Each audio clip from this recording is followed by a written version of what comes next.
멀리 미국에서 들려온 임신 소식입니다. 이 케이스는 그 정석에 해당하는 분이라 자세히 소개를 해보도록 하겠습니다. 2025년 현재는 35세이고 2020년에 치료를 시작했던 분입니다. 그때 당시에는 미혼이고 유학 계획이 있어서 결혼과 임신을 미루고 있던 중이라 성근증과 자궁내막증 진단을 받고 비잔을 복용하던 중에 내원을 했었죠. 본인 직업이 약사인지라 비잔의 장점도 알지만 단점도 너무 잘 알고 있죠. 자궁내막증에는 의심의 여지가 없는 모범 답안처럼 복용하게 되는 비잔이지만 호르몬제의 특성상 전신적이고 장기적인 문제를 유발할 수밖에 없습니다. 두통이나 열감, 수면장애, 감정기복, 식욕, 체중 변화와 같은 가볍다면 가벼운 증상부터 탈모, 혈전, 콜레스테롤 수치 변화, 골밀도 저하 등의 위중한 상태까지 다양한 문제를 유발합니다. 그 중에서도 가장 우려가 되는 것은 당연히 난소 기능 저하입니다. 하지만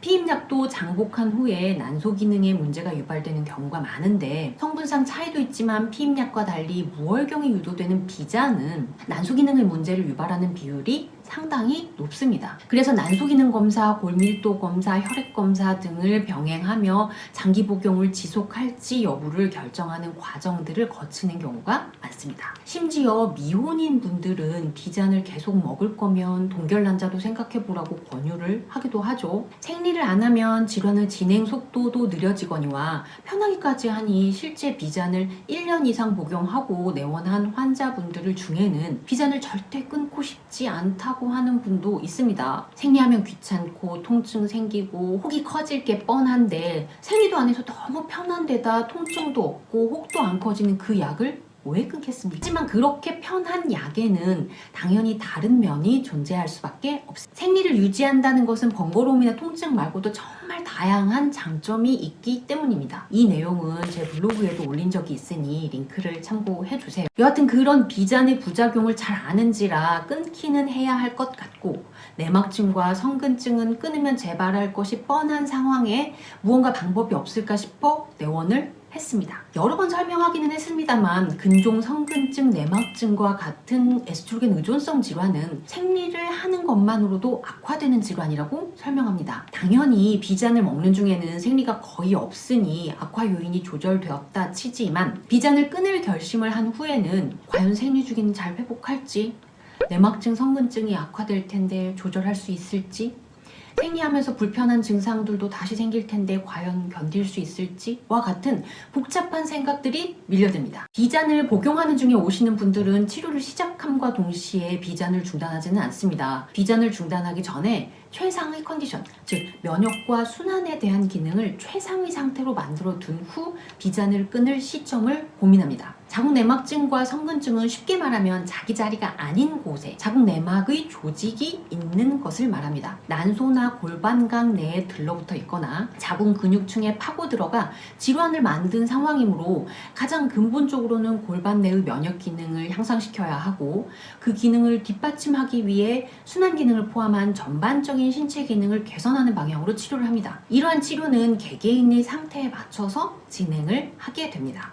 케이스 유부는 저체중의 소화불량, 식욕 저하 등의 비위 기능 약화가 있었고 설사, 소변 빈삭, 손발도 차가운 냉증에 얼굴과 가슴 부위로는 열이 뜨는 허열도 있었습니다. 내원 시점으로부터 2년 전부터 회사 생활로 스트레스가 극심하고 과로, 야근으로 체력 손실도 상당했고 그 후 1년 생리통과 골반통이 심해지면서 검사를 했더니 내막증이 의심된다며 비잔을 처방받았고 복용한 지 1년 반이 지난 후 다시 검사를 해도 좌측 난소에 1.3cm의 자궁 내막증과 자궁 후벽에 2.5cm의 성근증은 유지되고 있었습니다. 비잔을 끊기 전에 우선 몸 상태부터 살펴야겠다 싶어서 체력 보강과 함께 비위 기능과 냉증, 허열을 조절하는 처방을 쓰면서 운동을 시작해 보시라고 했습니다.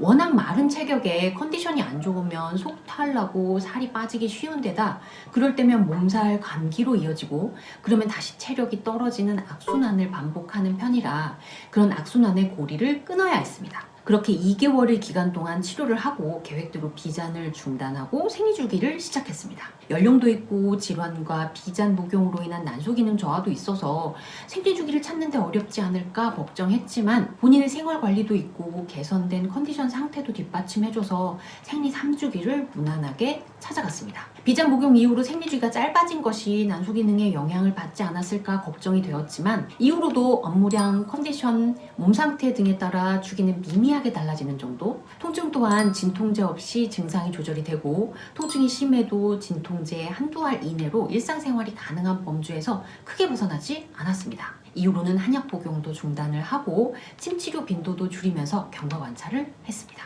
이런 내용들은 이분에게 해당하는 치료 방향이니 대략적인 설명만 하겠습니다. 결론은 그 사람의 컨디션을 최상의 상태로 만들어둔 후 비잔을 끊는 것이 목표가 된다고 생각하면 됩니다. 이분의 임신 준비는 비잔을 중단하고 안정적인 생리 주기를 반복할 때의 상태와 동일하게 치료를 했습니다. 이분은 시험과 해외에서의 취업 등의 상황으로 비잔을 중단 후 생리 주기를 안정적으로 유지하고 나서도 2년을 넘게 임신 계획을 미루어 오다가 시험 준비의 막바지에 이르러 위염과 수면 부족 등으로 컨디션이 악화되자 해외에서 한약 처방을 요청해서 해당하는 증상으로 다시 처방을 하고 몸 상태를 진정시켰습니다. 본인은 빠른 임신에 대해서는 기대도 못했는데 이렇게 한 번에 성공을 하다니 너무 기쁘기도 하지만 불안하기도 해서 바로 연락을 못하고 임신 12주를 넘겨 안정적으로 유지되고 있다는 말을 듣고 나서야 연락을 주셨더라고요. 이분이 임신 직전에 드신 한약 처방은 일반적으로 임신에 관련된 처방이 아니었습니다.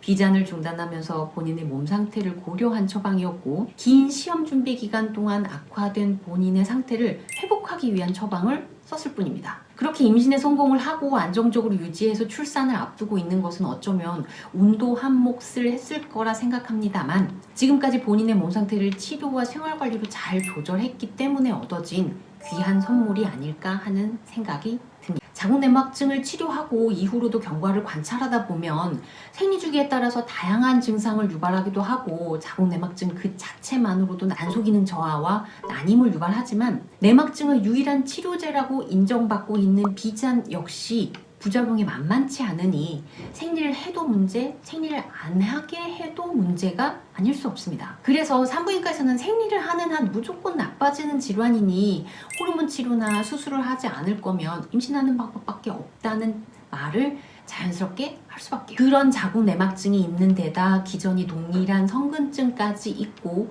비잔을 복용했다가 중단하고 임신 계획 전에 2년 이상의 생리를 유지하다가 한 번의 시도로 임신에 성공해서 출산을 앞두고 있는 이분의 임신은 비잔의 장점을 잘 이용하고 단점을 보완해서 적절히 사용을 했고 본인에게 적절한 치료와 스스로의 노력으로 체력과 컨디션 조절에 힘쓴 결과물이라고 생각합니다. 비슷한 고민을 하고 계시는 분들에게 도움이 되었으면